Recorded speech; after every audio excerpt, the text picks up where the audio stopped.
Times Square is a teen drama released on the 17th of October 1980, directed by Alan Moy and starred Trini Everardo, Robin Johnson and Tim Curry. Set in New York City, the film embodies a punk rock ethic of misunderstood youth articulating their frustrations towards adult authority through music. Nikki Murata, played by Johnson, and Pamela Pearl, played by Everardo, are two teen girls who meet in the New York Neurological Hospital, where both are being examined for mental illness. Pamela is depressed and insecure, who is both neglected and exploited by her father, David Purr, a prominent and wealthy commissioner running a campaign to clean up Times Square. Nikki is a tough-talking street kid with musical aspirations, sent to the hospital for evaluation after an altercation with police. Sharing a room, the brash Nikki and shy Pamela become friends. Nikki admires Pamela's poetic spirit. Pamela admires Nikki's forthright attitude and resents the condescending way in which the doctors treat her. Nikki is released from the hospital to become a ward at the courts, but slips away from her social worker Rosie Washington.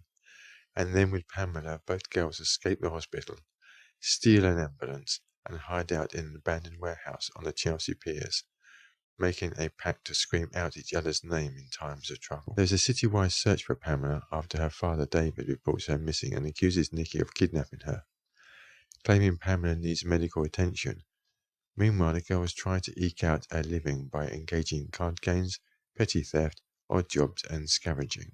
Radio DJ Johnny LaGuardia, played mesmerizingly in a masterclass of acting by the great Tim Curry, who broadcasts from a penthouse studio overlooking Times Square, realizes that David's missing daughter is the same zombie girl who sent him letters telling him how sad and insecure she feels. LaGuardia, who resents David's Reclaim, Rebuild, Restore campaign to gentrify Times Square, uses his radio station, WJAD, to reach out to Nikki and Pamela, getting access to their medical records to prove that neither girl has a mental condition. The girls start writing songs together and form an underground punk rock band named the Sleaze Sisters, with the help of LaGuardia.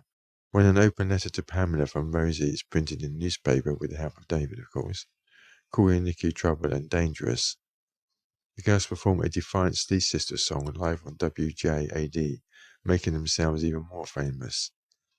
In a very punkish way, as an act of further rebellion, Nikki and Pamela throw TVs off a series of rooftops in the city. Pamela and Nikki eventually have a falling out when they realize that their lives are on divergent paths. Pamela is content with her newfound sense of identity and wants to return home, longing to get married, have a family, in other words, a conventional life, whereas Nikki wants to continue with the Sleaze Sisters and becomes jealous of Pamela's relationship with LaGuardia. One night, she accuses LaGuardia of exploiting Pamela and herself, and throws LaGuardia and Pamela out of the squat. Nikki then breaks down, wrecking her home and destroying the journal she shared with Pamela. After a failed attempt to drown herself, Nikki drunkenly breaks into WJAD and demands that LaGuardia puts her on the air, but unbeknown to Nikki, he never does. Midway through her song, Nikki breaks down and asks Pamela to help her, shouting out her name. A sympathetic LaGuardia takes Pamela to Nikki. Pamela breaks ties with LaGuardia, takes Nikki to David's office, located in the middle of Times Square, and then calls all the local radio stations announcing impromptu and illegal midnight show at Times Square on the rooftop of a Grindhouse cinema on 42nd Street. A message is sent to the fans and the Sleaze Sisters, inviting them to attend the concert. Nikki says, if they treat you like garbage, put on a garbage bag. If they treat you like a bandit, black out your eyes. Girls across the city heed Nikki's call and board buses and subways to converge on Times Square. In a garbage bag costume and bandit mask style makeup, Nikki sings on the marquee roof above a crowd of cheering fans, also in garbage bags with bandit makeup. With the police approaching from behind, Nikki jumps off the edge of the marquee and onto a blanket held taut by a group of fans. Camouflaged in the crowd, Nikki manages to evade capture by the police. Pamela watches her friend vanish into the night. So does it hold up today? Surprisingly well, actually. Maybe more so than it did back in the day. Part of me says this because now, with time passing and Times Square itself no longer recognizable, becoming bland and as generic as any Western town that it could be in London, Paris, or even Canada, for all the actual cultural and vibrancy it exudes today. And with people becoming somewhat enslaved by their smartphones, the idea of rebellion to escape the corporate machine and to break out and be free of it is more relevant today than it was in a time when breaking out and becoming free, promoted by the punk movement, was a social norm. If it wasn't for the attitude of the 80s, we would not have transitioned into the laid-back and friendly 90s, which, like the old Times Square, seems to have been snatched away from us by the later decades. At the time, pure teen movies fell into two camps. On the corporate level, ones that played it safe, run by adults, trying to influence the kids on how to behave. An example of this would be a film like Grease, whereas the other style was more raw, sometimes a little disjointed in their tone or flow, but often shaped directly by input from the teens themselves. And like many other teen movies with a more teen-adapted eye, despite clear studio influence in some regard, it's not so restrained and as well-mannered as, say, a film such as a corporate-style movie as Grease, when it studies the rebellious teen's nature. It would be fair to say that studio interference tried to push this into a safe direction. There are a few songs, particularly at the end, like the Bee Gees number, that are at odds with the film's tone in general and its main character's spirit, but for the most part, they do not distract, but in a way, are indicative of the nature of the more adult normal world trying to impose upon the youth, their code, their ways and emphases, the needs and desire for free thinkers to rebel, and the way it's important to have freedom at all, making the girls struggle to exploit and find themselves and fulfill the promise of freedom all the more challenging, and their achievement all the more satisfying. It's truly a little personal story, no big stakes like the world is not going to end or financial collapse, doomsday or anything like that. However, on a personal level, as every teen faces during the transition from childhood to adulthood, the pressures and the anxieties that are in a little personal world, just as big as if not more so, as the choices made then determine the world in which they will inhabit thereafter. And by having our two girls both overcome the hardship of abandoning their childish lives, and by taking responsibility for themselves, and identifying the very dreams and the life that's important for themselves, and by recognizing this, have the confidence to make it happen, they become adults emerging from the chrysalis of teenhood into the strong, vibrant butterflies of adulthood. This is also firmly a lesbian romance film, but accessible to any gender, orientation, or group.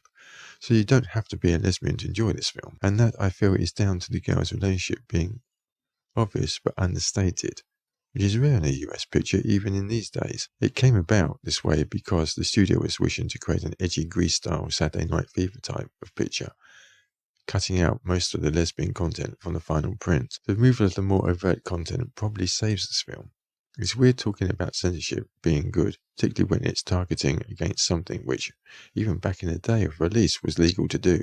And no, for the most part it isn't good when it curbs a creative process, as nothing in the film they would have attempted to include originally would have not have already existed in other available films of the day, whether that included nudity, or a love scene, or some overt gestures of affection such as a kiss on the lips.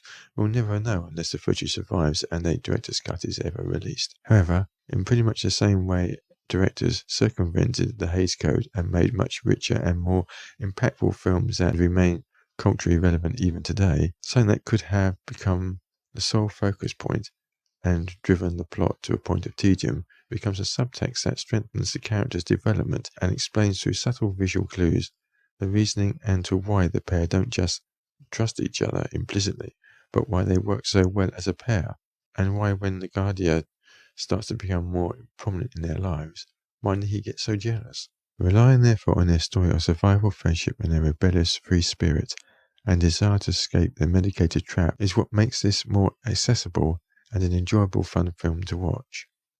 Like a lot of 80s movies, it's graded with deep colour, saturation, and though shot on location, there is an energy and vibrancy throughout that echoes this girl's spirit. Even the dropping of TVs from the high buildings has a charming feeling of mischief rather than antisocial vandalism, as it creates an inconvenience rather than a social deprivation, as say destroying a phone box or a shop window would have done, that it endears us to them rather than robs them of any sympathy. It's well acted by the whole cast, but the three leads do carry it both through the lighter parts and are able to lift the emotional weight when the story enters its more darker moments. Tim Curry in particular is outstanding.